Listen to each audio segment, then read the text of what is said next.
Aquí está mi perro Neo. Hoy es su cumpleaños.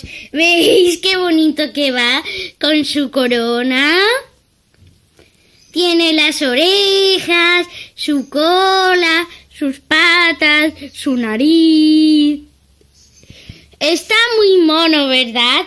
Mirad, le he puesto un detalle de Pini Pons con el arco de las hadas, ¿veis? Tiene los detallitos por ahí. Y esto es para cuando mi prima Carmen venga. Neo, ponte bien el collar. Ahí está. Y ahí lleva sus dos collares, que ese es un collar para que le podamos sujetar y ese es para antipulgas, el otro que veis ahí tan pequeñito. Este es mi perro Neo, al que le gusta mucho dar besucos, ¿veis? Y yo le doy siempre muchos mimitos. Y yo le digo, ¡levanta, Neo! ¡Levántate!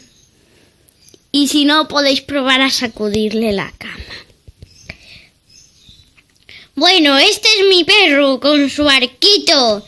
Vamos a aumentar un poco más la potencia. Ay, lo siento, ha sido demasiada. Vamos a aumentarla ahí. Vale. Como aquí podéis ver, está el arco de las hadas más aumentado que de lo normal, ¿vale? Y aquí podréis ver todos sus detallitos, sus decoraciones. Y ahí ya voy a volver a resumir un poco, que tengo que hacer otra cosa. Tengo que visualizarlo a Neo, porque no me apetece que salga todo el vídeo así. Pero este móvil no me deja. ¡Ay! Lo siento, casi estoy llegando al final. Queridos espectadores, acabaré este problema enseguida.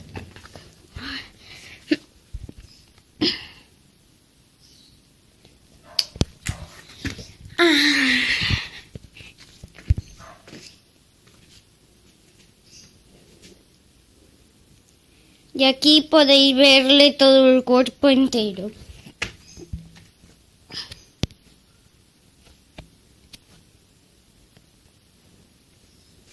Y aquí están sus dos collares. Y mis queridos espectadores, este es Neo, el perro de la sabiduría.